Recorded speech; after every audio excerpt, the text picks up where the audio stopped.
بسم اللہ الرحمن الرحیم رب اشرح لی صدری ویسر لی امری واحلل عقدۃ من لسانی یفقہوا قولی۔ الحمد للہ العظیم والصلاة والسلام علی من اختص بالخلق العظیم وعلی آلہ واصحابہ الذین قاموا بتأیید الدین القویم، اما بعد فاعوذ باللہ من الشیطان الرجیم، بسم اللہ الرحمن الرحیم، وان تصوموا خیر لکم ان کنتم تعلمون، صدق اللہ العظیم وصدق رسولہ النبی الکریم الامین، ان اللہ وملائکتہ یصلون علی النبی یا ایہا الذین آمنوا صلوا علیہ وسلموا تسلیما، الصلاۃ والسلام علیک یا سیدی یا رسول اللہ وعلی آلک واصحابک یا حبیب اللہ، مولاي صلی وسلم دائما ابدا علی حبیبک خیر الخلق کلہم، منزہ عن شریک فی محاسنہ وجوہر الحسن فیہ غیر منقاسم، رب صلی وسلم دائما ابدا علی حبیبک خیر الخلق کلہم۔ اللہ تبارک و تعالی جل جلالہ وعم نوالہ واتم برہانہ وعظم شانہ کی حمد و ثناء، اور حضور سرور کائنات مفخر موجودات زینت بزم کائنات دستگیر جہاں غمگسار زماں سید سروران حامی بے قسم قائد المرسلین خاتم النبیین احمد مجتبی جناب محمد مصطفیٰ صلی اللہ علیہ وآلہ واصحابہ وبارک وسلم کے دربار گوہر بار میں ہدیہ درود السلام عرض کرنے کے بعد، معزز و محتشم ناظرین، رب ذوالجلال کے فضل اور توفیق سے ماہ رمضان المبارک اپنی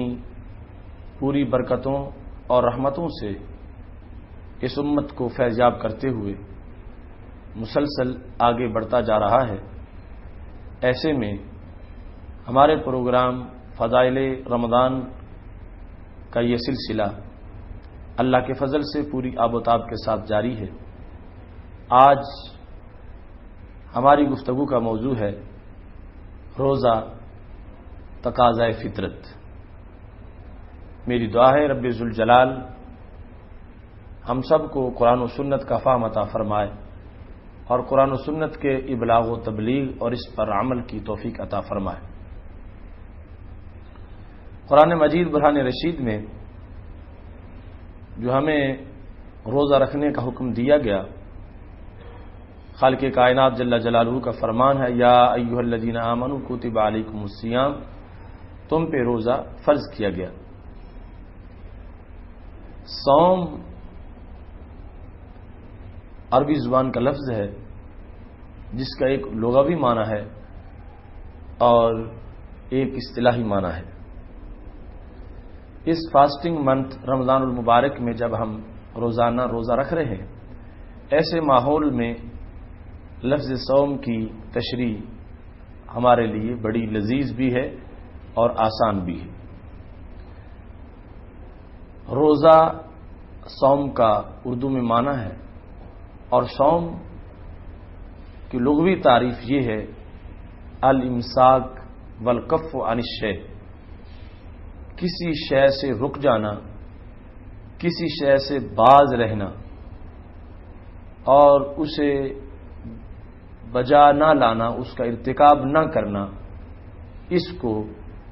صوم کہا جاتا ہے۔ سیدہ مریم علیہ السلام قرآن مجید برہان رشید میں ان کا جہاں تذکرہ ہے، جس وقت وہ حضرت عیسیٰ علیہ السلام کو لے کر ماحول میں آئیں تو لوگوں نے پوچھا بغیر باپ کے بچہ کیسے پیدا ہوا؟ تو آپ نے کہا انی نذرت للرحمن صوما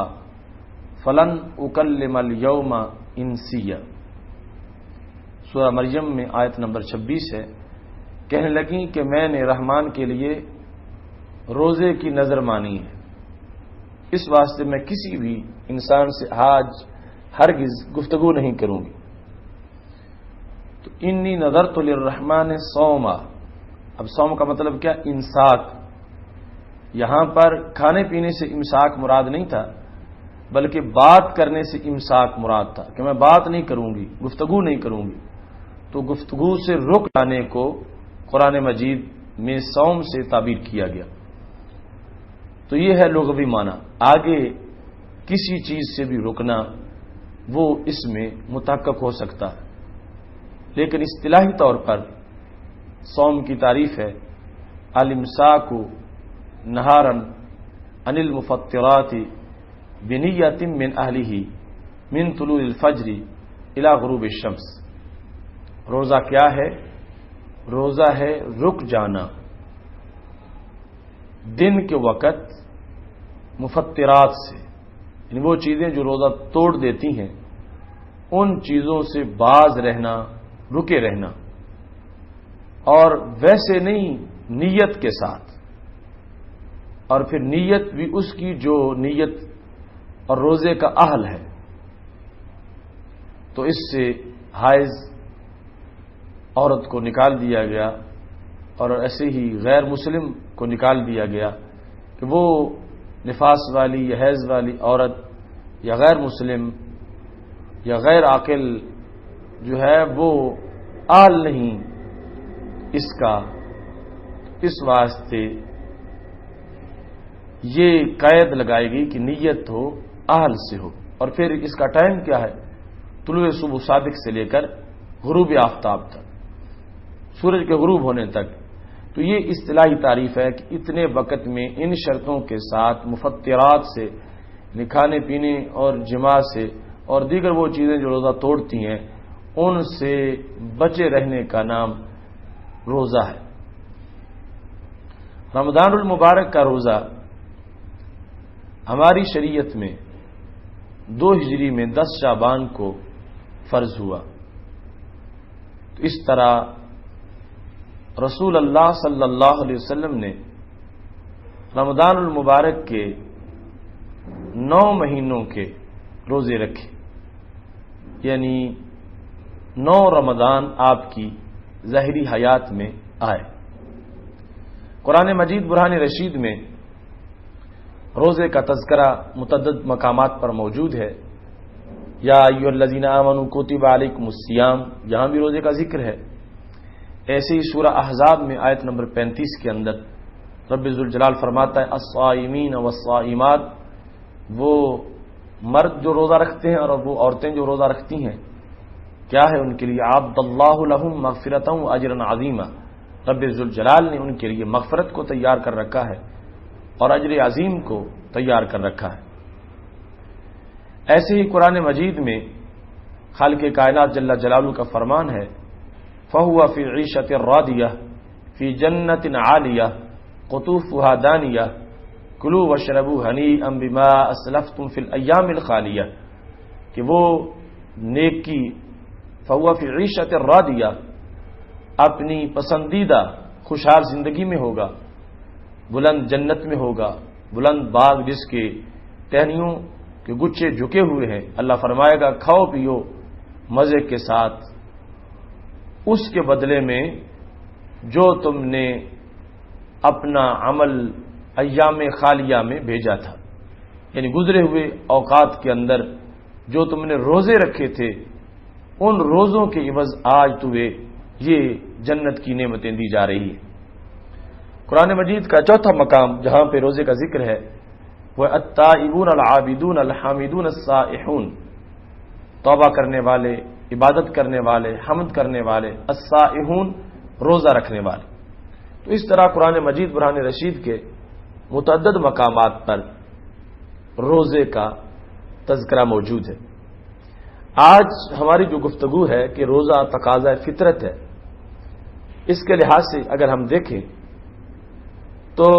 ہمہ جہت مخلوق کے اندر روزے کا ایک کنسپٹ موجود ہے، کسی نہ کسی طرح روزے کا تصور ہر مخلوق کے اندر پایا جاتا ہے۔ آپ دیکھتے ہیں کہ کچھ جانور کسی موسم میں نظر آتے ہیں، کسی میں نظر نہیں آتے۔ اور بالخصوص جو برفانی علاقے ہیں وہاں پر جو موسم برف باری کا گزر رہا ہوتا ہے تو پرندے غاروں میں چھپے ہوئے ہوتے ہیں، ایسے ہی بہت سے دیگر جاندار اور جانور نظر نہیں آتے، زیر زمین چلے جاتے ہیں، اور ان دنوں کے اندر وہیں وہ سارا وقت گزار دیتے ہیں۔ اور جس وقت یہ برف باری کا موسم یا بعض دیگر علاقوں کے جو خاص موسم ہیں وہ گزر جاتے ہیں تو وہی پرندے، وہی جانور اپنے سوراخوں سے، غاروں سے باہر آ جاتے ہیں، اور ایسے میں ان کے نئے پر نکلے ہوتے ہیں اور ان کی کھال نئے نکھار والی ہوتی ہے۔ تو یہ کیا ہے؟ یہ ان کے لیے ایک روزے کا سلسلہ ہے، اس میں انہوں نے کچھ وقت کھانے پینے سے اجتناب کیا ہے اور وہ ایک نیند سوئے رہے ہیں اور اس کے بعد وہ آ گئے ہیں اور ان میں نئے رنگ برنگے ان کے پر اور ان کے اجسام کے خد و خال جو مظاہر ہو چکے ہوتے ہیں۔ ایسے ہی آپ دیکھ لیں کہ درختوں میں پت جھڑ کا موسم ہے تو یہ بھی ان کا ایک روزے کا سلسلہ ہے۔ جو جسم میں فاضل مادے تھے وہ پتوں میں اکٹھے ہو گئے اور پھر پتے زرد ہو گئے اور پتے جھڑ گئے اور وہ درخت بالکل یعنی پتوں سے خالی ہو گئے، اور کچھ دن گزرے تو نئی بہار ان درختوں پہ جلوہ گر ہوئی۔ تو یہ جو وقت گزرا درختوں کے اوپر، یہ درختوں کا ایک روزہ تھا۔ ایسے انسان جو ہے اس کے لیے بھی فطرت کا تقاضا تھا کہ یہ کچھ وقت کے لیے کھانے پینے سے اجتناب کرے، ہر وقت کھاتے رہنا، ہر وقت پیتے رہنا، شہوتوں میں ڈوبے رہنا، خواہشات کا پجاری بن جانا، یہ فطرت کا تقاضا نہیں تھا۔ فطرت کے تقاضے کے مطابق یہ تھا کہ جیسے دیگر چیزیں، جانور، مخلوقات، وہ کچھ وقت ایسا ضرور ان کا ہے جس میں وہ کھانے پینے سے اجتناب کر کے کھائے پیے بغیر زندگی بسر کر رہے ہیں، اور اس کے عوض میں ان کی زندگی میں نکھار آتا ہے، بہار آتی ہے۔ تو ایسا ہی حضرت انسان کو یہ روزے کا موقع دیا گیا کہ کھائے پیے بغیر جب یہ کچھ وقت گزارے گا تو صورتحال کیا ہوگی۔ رسول اللہ صلی اللہ علیہ وسلم کا فرمان ہے، لِكُلِّ شَيْءٍ زَكَاةٌ وَزَكَاةُ الْجَسَدِ الصَّوْمُ، ہر چیز کی ایک زکوٰۃ ہوتی ہے اور جسم کی زکوٰۃ روزہ ہے۔ اب جس چیز کی زکوٰۃ نکل جاتی ہے وہ چیز ستھری ہو جاتی ہے، وہ پاک ہو جاتی ہے، پھر اس کی نشو و نما ہوتی ہے۔ تو ایسے ہی انسان کے بدن میں جو نحوستیں داخل ہو جاتی ہیں ان نحوستوں کو نکالنے کے لیے روزہ فرض کیا گیا ہے، اور یہ انسانی بدن کی زکوٰۃ ہے، اور اگر روزہ رکھ لیا جائے تو پھر پیچھے بدن ستھرا ہو جاتا ہے۔ جس طرح آپ دیکھتے ہیں کہ وہ پرندے جو مہینہ، ڈیڑھ مہینہ، 2 مہینے تک کہیں غائب رہے، غاروں میں موجود رہے، باہر نکلے تو بہت خوبصورت پر ان کے نکلے ہوئے تھے، اور جانوروں کے اندر اون بڑی خوبصورت تھی، اور کئی جانور جس طرح کے سانپ ہیں وہ اپنی پوری کی پوری کھال ہی چینج کر کے باہر آ چکے تھے اور نیا رنگ اور نیا جوبن موجود تھا۔ تو ایسے ہی انسان بھی رمضان المبارک کا یہ مہینہ یہ ایک ایسی حالت میں روزہ رکھ کے گزار رہا ہے۔ یہی وجہ ہے کہ جب عید کا دن ہوتا ہے تو اس وقت چہرے کھلے ہوتے ہیں، حشاش بشاش ہوتے ہیں، اور بدن میں ایک تازگی ہوتی ہے اور ایک نیا نور چہروں پہ جلوہ گر ہوتا ہے، چونکہ جس جسم کی زکوٰۃ نکل چکی ہے اب اس جسم کو ایک نئی حیات میسر آ چکی ہے، ایک نیا جوبن اور ایک نیا نکھار اس میں موجود ہے۔ اسی وجہ سے عید والے دن روزے داروں کے چہرے سب سے ممتاز ہوتے ہیں اور روزے داروں کے چہروں پر ایک نکھار ہوتا ہے۔ اگر انسان فطرت کے تقاضے کے مطابق چلتا ہے تو اس کو فطری خوشی ملتی ہے، فطری زندگی اس کو میسر آتی ہے، اور یہ تقاضا فطرت ہے کہ جس میں رسول اللہ صلی اللہ علیہ وسلم ارشاد فرماتے ہیں، للصائم فرحتان، فرحۃ عند فطرہ وفرحۃ عند لقاء ربہ۔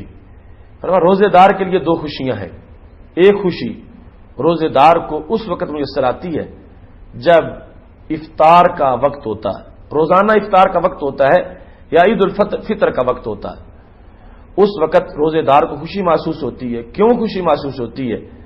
کہ اس نے فطرت کا تقاضا پورا کیا۔ یہ فطرت ہے انسانی، اور یہ فطرت کا قانون ہے کہ انسان جس کا کھائے اس کا حکم مانے، اور انسان اپنے خالق کو پہچان کر اس کی بات کا احترام کرے۔ تو ایک انسان کو روزہ کھولتے وقت خوشی اس لیے محسوس ہو رہی ہے کہ اس نے اپنے رب کے کہنے پر، رب کا حکم مان کے پورا دن اس نے بھوکے گزار دیا ہے۔ حالانکہ چاہتا تو چھپ کے بھی کھا سکتا تھا، نہ دوستوں کو پتا چلتا، نہ گھر والوں کو پتا چلتا، مگر اس نے عملاً یہ ثبوت دیا کہ میرا رب مجھے دیکھ رہا۔ اس نے اس انداز میں جس وقت دن گزارا اور رات مغرب کے وقت افطار کے ٹائم کو پہنچا، تو واقعی اس کو یہ فرق محسوس ہوئی کہ میں کسی اور کے حکم کا پابند نہیں ہوں، میں اپنے رب کے حکم کا پابند ہوں، اور میں نے عملاً یہ ثابت کیا ہے کہ میرا رب پر ایمان بالغیب ہے اور میں رب کا فرما بردار ہوں۔ تو فطرت کا جو نعرہ تھا اس کے مطابق اس شخص نے لبیک کہا، تو اس بنیاد پر تقاضا فطرت کو پورا کرتے ہوئے اسے خوشی محسوس ہوتی ہے۔ وفرحۃ عند لقاء ربہ، اور رسول اللہ صلی اللہ علیہ وسلم ارشاد فرماتے ہیں جس وقت اب اس کی زکوٰۃ نکلتی رہتی ہے تو جسم پاک رہتا ہے، تو پاک جسم اس لائق ہے کہ اس کو نوازا جائے۔ تو کیا نوازش ہوگی؟ رب ذوالجلال حشر کو، اس بندے کو اپنا دیدار کرائے گا۔ حشر والے دن اتنی نفاست اس میں جلوہ گر ہو چکی ہے، یہ اس بات کا مستحق ہے کہ اس کا اعزاز کیا جائے، اس کا اکرام کیا جائے۔ رب ذوالجلال اس کو اپنا دیدار کرائے گا۔ اس وقت پتہ چلے گا کہ روزے میں کوشش تھوڑی سی کی تھی، کام تھوڑا سا کیا ہے، محنت تھوڑی سی کی ہے، مگر اس کی اجرت بہت زیادہ میسر آئی ہے۔ دنیا میں چند گھنٹے بھوکے رہ لینا، پیاسے رہ لینا، یہ آسان سا معاملہ ہے، مگر رب ذوالجلال کا جو دیدار ہے وہ بہت بڑا انعام ہے۔ تو ایک انسان جس وقت تقاضا فطرت کے مطابق اپنی زندگی بسر کر رہا ہے، تو فطری خطوط پر جب چل کے اس نے زندگی گزاری ہے، تو خالق کائنات جل جلالہ نے اس کو اتنا نوازا ہے کہ قیامت کے دن رب ذوالجلال اس بندے کو اپنا دیدار عطا کرے گا، اور اس وقت یہ انسان حیران رہ جائے گا جب رب ذوالجلال کو دیکھے گا۔ اس وقت سمجھے گا کہ جو میں نے روزہ رکھا ایسے عظیم رب کے لیے یہ بھی کوئی عبادت تھی، مجھے تو ساری زندگی کا روزہ رکھنا چاہیے تھا کہ جب میں بالغ ہوا تھا روزہ رکھتا، فوت ہوتا تو روزے کی افطار ہوتی، اتنا کامل روزہ مجھے ایسے رب کے لیے رکھنا چاہیے تھا۔ بہرحال رب ذوالجلال اس تقاضا فطرت کو جو پورا کرتا ہے، اللہ تعالیٰ اس کو اپنی طرف سے بہت بڑے انعام سے نوازنے والا، اور جو شخص اس سلسلے میں غفلت کرتا ہے اسے پھر رسوائی کا سامنا بھی ہوتا ہے، اور دنیا کے اندر بھی اسے رسوائی ہے، عقبہ کے اندر بھی رسوائی ہے۔ اب وہ شخص جس نے رمضان المبارک کے روزے تو نہیں رکھے، مگر عید کے دن وہ عیدگاہ میں پہلی صف میں جا بیٹھتا ہے اور اچھے سفید کپڑے اور زرق برق لباس پہن کے اور بیوٹی پارلر سے تیاری کر کے آ جاتا ہے، تو وہ کیا سمجھتا ہے کہ اس کے جسم پر جوبن ہے یا نخار ہے یا بہار ہے؟ نہیں، ہرگز ایسا نہیں ہے۔ وہ عید الفطر کا دن تو یوم الجوائز ہوتا ہے، یوم تقسیم انعامات، اور اس دن رزلٹ بولتا ہے، نتیجہ سنایا جاتا ہے کہ روزے دار تیرے روزے کا یہ ثواب ہے، تراویح کا یہ ثواب ہے، تیرے نوافل کا یہ ثواب ہے، تیرے صدقہ و خیرات کا یہ ثواب ہے، تسبیح و تعلیل کا یہ ثواب ہے، تیرے تبلیغ دین کا اور دین کے سمجھ کے لیے سفر کا یہ ثواب ہے۔ یہ اس دن رزلٹ اناؤنس کیا جاتا ہے، اور کتنا بے وقوف ہوگا وہ شخص کہ جس نے امتحان تو دیا نہ ہو اور نتیجہ سننے کے لیے وہ کہیں چلا جائے اور رزلٹ کا انتظار کرتا پھرے۔ اس واسطے آج وقت ہے کہ ہم اس تقوی کلاس کے اسٹوڈنٹ بنے رہیں تاکہ کل اس کا نتیجہ سننے کے ہمیں موقع ملے۔ اور اگر آج کسی نے غلطی کی، کوتاہی کی اور تقاضا فطرت کو پورا نہیں کیا اور وہ روزہ نہیں رکھ رہا اور اللہ کے دربار کا بگوڑا بنا ہوا ہے، تو کل کس چیز کا وہ رزلٹ سنے گا؟ جس نے فصل کاشت نہ کی ہو، بیج نہ بویا ہو، وہ کل کیا پیداوار حاصل کر سکتا ہے؟ اس واسطے یہ فطرت ہے کہ آج کاشت کرو تو کل کاٹو، اگر آج کاشت نہیں کرو گے تو کل کاٹنے کا وقت نہیں آئے گا۔ یقیناً اس تھوڑی سی مشقت کے بعد وہ دن آنے والا ہے جو تقسیم انعامات کا دن ہے۔ ایک تو وہ بڑا دن ہے قیامت کا، اور ایک یہ ابھی رمضان المبارک کے بعد جو عید کا دن آنے والا ہے۔ تو اس دن وہی شخص، اس کا چہرہ ستھرا ہوگا، اگرچہ اس کے کپڑے بالکل سادے سے ہوں، اور اگرچہ اس نے کوئی شیمپو یا صابن بھی استعمال نہیں کیا، مگر اس نے روزے رکھے ہیں تو اس کے بدن کی زکات نکل چکی ہے۔ بدن کی زکات نکل چکی ہے تو جس طرح وہ پرندے نئے اور خوبصورت پروں میں جلوہ گر ہوتے ہیں، تو یہ بھی اس فطری خوبصورتی کے ساتھ عید کے دن جلوہ گر ہوتا ہے۔ اور جو شخص آج اس بات کی طرف متوجہ نہیں ہو رہا اور تقاضا فطرت کو وہ پورا نہیں کر رہا، اسے سوچنا چاہیے۔ شاعر مشرق نے بھی یہ کہا تھا، ٹہنی گئی جو عہد خزاں میں شجر سے ٹوٹ، ممکن نہیں ہری ہو صحاب بہار سے، ہے لا زوال عہد خزاں اس کے واسطے، کوئی واسطہ نہیں ہے برگ و بار سے، ملت کے ساتھ رابطہ استوار رکھ، پیوستہ رہ شجر سے امید بہار رکھ۔ اب اگر موسم خزاں آ جائے اور کوئی لاڈلی سی ٹہنی درخت سے کٹ جائے کہ اب درخت پر تو نہ پتا رہے گا، نہ پھول، نہ بلبل، تو ایسے درخت کے ساتھ رہنا میں پسند نہیں کرتی، میں اس سے جدا ہو جاتی ہوں۔ وہ ٹہنی روٹ کے کٹ گئی، جدا ہو گئی، درخت کا خزاں کا زمانہ گزر گیا، تو پھر کیا ہوا؟ بہار کا زمانہ آ گیا، پھول بھی آ گئے، پتے بھی آ گئے، سب کچھ جلوہ گر ہوا، بلبل بھی آ کے اس نے اپنے راگ الاپے، لیکن جو ٹہنی کٹ گئی تھی کیا وہ ہری بھری ہو سکتی ہے؟ کیا اس ٹہنی کو پھر پتے نصیب ہو سکتے ہیں؟ کیا اس ٹہنی کو کوئی بلبل میسر آ سکتا ہے؟ کیا اس ٹہنی پر بھی کوئی پھول لہلا سکتا ہے؟ نہیں نہیں، وہ ہمیشہ کے لیے کٹ گئی، ہمیشہ کے لیے محروم ہو گئی، ہمیشہ کے لیے خشک ہو گئی، اس کو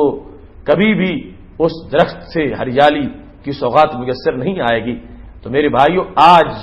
جو شخص امت کے کارواں سے کٹ گیا کہ اس امت پر تو روزوں کا وقت آیا ہے، اور معاذ اللہ کہتا ہے یہ مشکل ہے، مصیبت ہے، میں کیسے دن بھوکا رہ کے گزاروں، رات کیسے میں تراویح پڑھوں، جو روٹ گیا، کٹ کے جدا ہو گیا اور اس کو خزاں سمجھتا ہے، تو اسے سوچنا چاہیے اگر خزاں نہ ہو تو بہار کیسے آئے؟ پہلے خزاں آتی ہے، پھر بہار کا موسم ہوتا ہے، اور خزاں ہی اصل میں بہار کا پیش خیمہ ہے اور سبب ہے۔ خزاں سے فاضل مادے دور ہوتے ہیں تو پھر درخت صحت مند ہوتا ہے اور بہار جلوہ گر ہوتی ہے۔ ایسے ہی رمضان المبارک، اس کو اگر خزاں کہو تو پھر بھی اس میں فائدہ ہے، اور یہ تو خزاں ہے ہی نہیں، یہ حقیقی بہار ہے جس کی وجہ سے جسم سے زکات نکل جائے گی اور باقی جسم صحیح ہو جائے گا، اور پھر کل سبزہ دوبارہ میسر آئے گا، اور جو آج کٹ گیا، روٹ گیا، جدا ہو گیا، کل عید کا دن ہوگا تو کٹی ہوئی ٹہنی کو تو ہرا بھرا نہیں کہا جا سکتا۔ اگر کوئی اس کو سبز رنگ بھی لگائے تو پھر بھی کیا اس پہ پتے آ سکتے ہیں؟ کیا اس پہ پھول لگ سکتے ہیں؟ غنچے چٹک سکتے ہیں؟ کبھی بھی ایسا نہیں ہو سکتا۔ تو اگر ایسا نہیں ہے پھر آج رمضان المبارک کی قدر ہونی چاہیے، اور کوئی شاخ بھی شجر امت سے جدا نہیں ہونی چاہیے، اور کسی کو بھی رمضان المبارک کے بارے میں یہ ذہن نہیں بنانا چاہیے کہ یہ مشکل ہے، یہ ایک مصیبت ہے یا مشقت ہے، اسے شکر ادا کرنا چاہیے کہ رب ذوالجلال نے یہ تو ہماری روحانی زندگی کا سبب پیدا کیا ہے۔ حالات میں کس قدر میوزک، معاشرے میں کس قدر گندگی ہے، اور سوسائٹی کس طرف وہ عریانی فحاشی کے سیلاب میں ڈوب چکی ہے، ایسے میں اگر رمضان المبارک بھی نہ ہو، یہ توبہ کے لمحات بھی نہ ہو، طہارت کا کورس بھی نہ ہو، تو روحانیت بچ کیسے سکے، انسان کی حقیقی زندگی محفوظ کیسے رہ سکے؟ اس واسطے رمضان المبارک کی قدر کرنی چاہیے کہ رب ذوالجلال نے ہمیں آلودگیوں سے اور دھوئیں کے ماحول سے بچانے کے لیے، ہماری روحانیت کو بالیدگی دینے کے لیے یہ موسم دیا ہے، اور اس میں روزہ رکھنا یہ تقاضا فطرت ہے، اور جو رکھتا ہے وہ شجر امت سے پیوستہ ہے، اس پر امید ہے بہار آئے گی، اور ضرور عید کے دن وہ بہار آ رہی ہے جس دن انعامات تقسیم ہوں گے، اور جس نے آج اس کو بہار نہیں سمجھا اور روٹ گیا، دور ہو گیا، اس کو کل کبھی بھی کچھ بھی میسر نہیں آ سکتا۔ اس واسطے معزز ناظرین، ہمیں رب ذوالجلال کی دی ہوئی توفیق سے آج جو صحت و عافیت کے ساتھ ہم موجود ہیں، اللہ تعالیٰ کا شکر ادا کرتے ہوئے ماہ رمضان المبارک کا جو مکمل سلیبس ہے ہمیں اس کو پیش نظر رکھنا چاہیے. نماز پنجگانہ، رات کو تراویح، دن کو روزہ، اور اس کے ساتھ ساتھ تمام اعضاء کو ہر آلودگی سے محفوظ رکھنا اور کار خیر کی طرف متوجہ رہنا، یہ بھوک اور پیاس کے ساتھ ایک تقاضا ہے فطرت کا ہم سے، اور اس تقاضے کو اللہ کے فضل سے آج امت کے بیٹے اور امت کی بیٹیاں یہ ان کی طرف سے اس کے تقاضے کو پورا کیا جا رہا ہے. اور یہ خوش نصیب لوگ ہیں جنہوں نے اپنے اجسام کی زکوٰۃ نکالنے کا عمل جاری رکھا ہوا ہے. 1 مہینہ زکوٰۃ نکالنی ہے، 11 مہینہ کے لیے، 11 ماہ کے لیے بدن ستھرا ہو جائے گا اور بدن آلودگیوں سے محفوظ ہو جائے گا. لہذا تقاضۂ فطرت کو پورا کرتے ہوئے مکمل طور پر ماہ رمضان المبارک کے روزوں کی پابندی ہونی چاہیے اور ہر نیکی کا اہتمام کرنا چاہیے. میری دعا ہے رب ذوالجلال ہمیں اچھی طرح اپنے جسموں کی زکوٰۃ نکالنے کی توفیق عطا فرمائے اور تقاضۂ فطرت کو بجا لانے کا حوصلہ عطا فرمائے. وآخر دعوانا ان الحمد للہ رب العالمین.